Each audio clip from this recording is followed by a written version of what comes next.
안녕하세요, 미니아실입니다. 이번 시간에는 초상화를 그려보려고 해요. 초상화 주문이 들어와서 그리게 되었는데 업로드는 허락을 받았고 과정을 같이 공유해 보도록 할게요.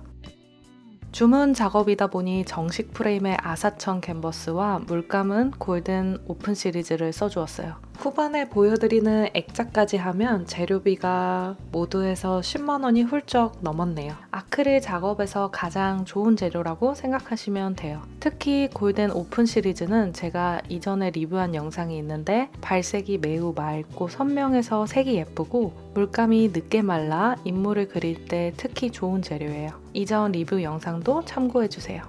초상화는 그 사람의 분위기와 인상을 담아내는 게 아주 중요한 작업이에요. 그래서 아주 작은 디테일 하나도 놓치지 않고 매우 고도에 집중을 해서 작업해야 합니다. 처음에는 디테일보다 전체 느낌을 먼저 잡아가면서 큰 톤을 만들어 볼게요. 피부에 어두운 색을 과감하게 쓰기 어려운데 턱 밑이나 목 부분의 어두운 부분은 확실하게 잡아줍니다. 지금 단계에서는 인물의 구조와 근육을 생각하면서 밝고 어두운 양감을 만들어줍니다. 빛이 어디서 오고 어디가 어두운지 덩어리감을 만들어주는 거예요. 지금 팔레트의 색을 살펴보면 색이 굉장히 회색에 가깝죠. 피부색은 한 가지 색만 사용하면 단순하고 평면적으로 보이기 쉬워요. 붉은색, 노란색, 파란색을 조금씩 섞어가며 색 온도를 조절해줘요. 이전에 빨, 노, 파 세 가지 색으로 피부색을 만든 영상이 있어요. 그걸 보고 오시면 도움이 많이 되실 거예요.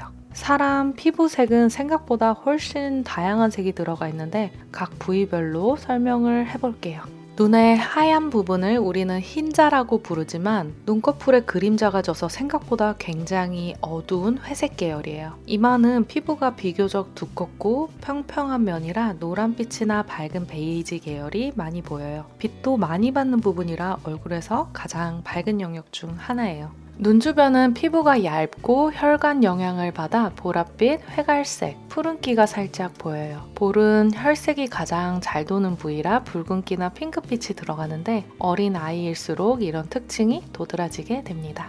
입 주변도 생각보다 푸른기나 회색기가 많이 보이는데 특히 남성분들 같은 경우 수염 자국도 보여 더 차가운 느낌이 들게 돼요. 턱과 턱선은 빛이 가장 덜 들어와서 어두운 색이 들어가는데 얼굴에 중간 톤이 많다 보니 이런 어두운 부분은 확실하게 잘 잡아줘야 입체감이 살아나게 됩니다. 이런 큰 특징들이 있고 각 사람마다 또 다 다르게 나타나니 이걸 참고로 하되 그리는 사람을 많이 관찰하고 그려줘야 해요.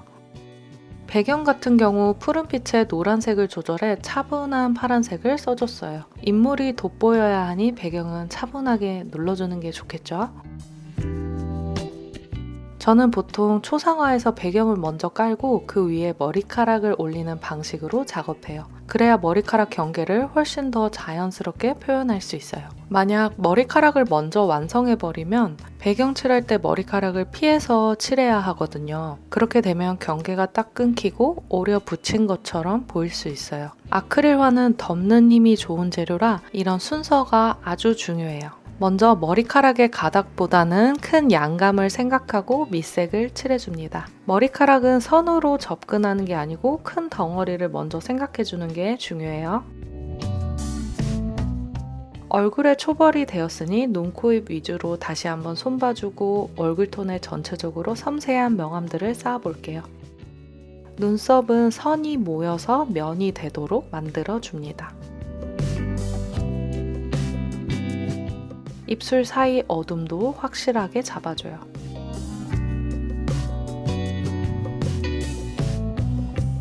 명암이 조금씩 쌓여가면서 얼굴 구조가 살아나기 시작해요. 처음에 형태를 정확하게 잡았다고 하더라도 명암을 넣으면서 음영의 정도에 따라 굉장히 다른 인상이 나올 수 있어요. 이분의 인상을 딱 잡아내기 위해서 계속 멀리서 확인하면서 섬세하게 조정하는 작업을 반복해줬어요. 코 같은 경우도 콧볼의 명암의 넓이에 따라 코의 높이와 콧볼의 모양이 달라 보여요. 그리는 대상을 부지런히 관찰하면서 묘사해줍니다.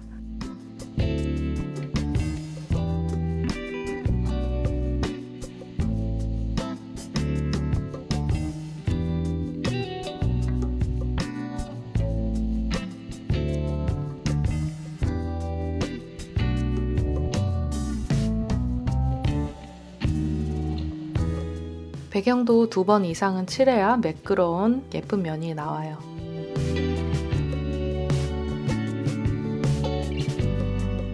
눈매와 코의 어둠을 다시 한번 잡아주고 눈매의 인상을 잡는 데 집중해 볼게요.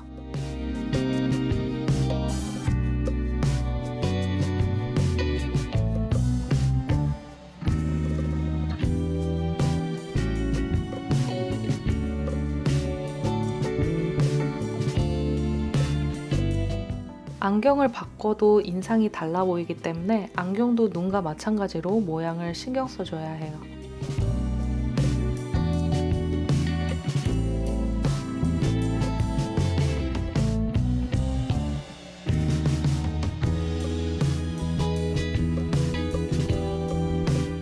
머리카락의 어둠을 다시 한번 잡아주고 머리카락 묘사를 해볼게요. 지금 보면 검은색처럼 보이지만 실제로는 갈색, 보라색, 푸른색이 섞여 있어요. 머리는 그냥 검정만 쓰면 너무 답답해 보여서 검정색을 쓰지 않고 파란과 붉은색을 섞어 조색해서 색을 쓰는 게 자연스러워요.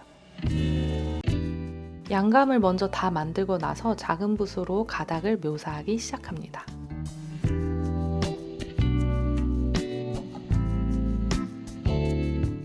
요즘 AI가 너무 괜찮은 것 같아요. 처음에 이분이 보내주신 사진 해상도가 너무 떨어지고 측면을 바라보고 계셔서 작업을 해야 할지 고민을 했었거든요. 그런데 AI를 이용해서 사진도 선명하게 만들고 시선도 정면을 보게 바꿔줬어요. 생각보다 퀄리티가 너무 좋게 나와서 작업을 잘 진행할 수 있었어요.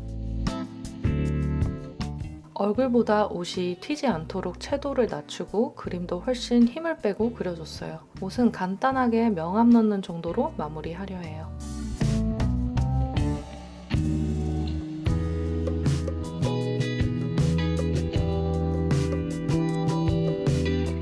처음에 조금 더 예쁘게 그려드리고 싶은 마음에 눈 밑 지방도 조금 연하게, 눈 주변의 음영도 더 밝게 그려서 보여드렸는데 너무 젊고 멋있지만 조금 더 나이 들어 보이게 하고 싶으시다는 피드백이 왔어요. 지금 현재 이분이 70 후반이시거든요. 그렇다면 또 적극 반영해 드려야죠.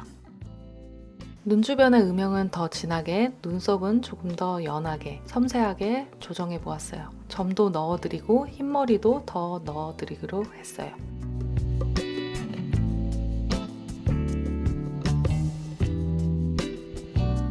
흰머리도 AI한테 넣어달라고 했는데 이것도 참고해서 그리기 너무 괜찮더라고요. 이분이 워낙 젊었을 때 사진을 주셔서 초상화지만 약간 상상화 같은 초상화였어요. 참 어려운 작업이었답니다.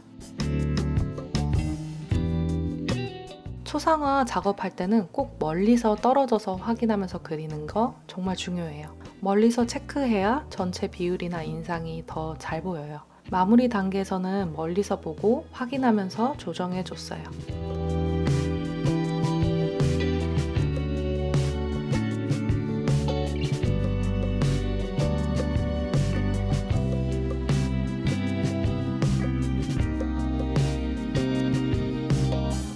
작업이 끝났고 무광 바니쉬를 발라볼게요. 바니쉬의 역할과 무광 바니쉬 비교 영상은 오른쪽 상단 카드 참고해주세요.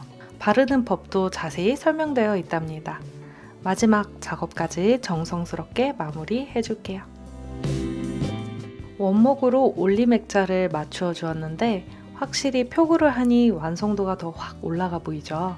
저는 마음에 들게 잘 나왔는데 받는 분도 좋아하셨으면 좋겠네요. 그럼 즐겁게 감상해 주시고 저는 또 좋은 그림으로 돌아올게요. 안녕!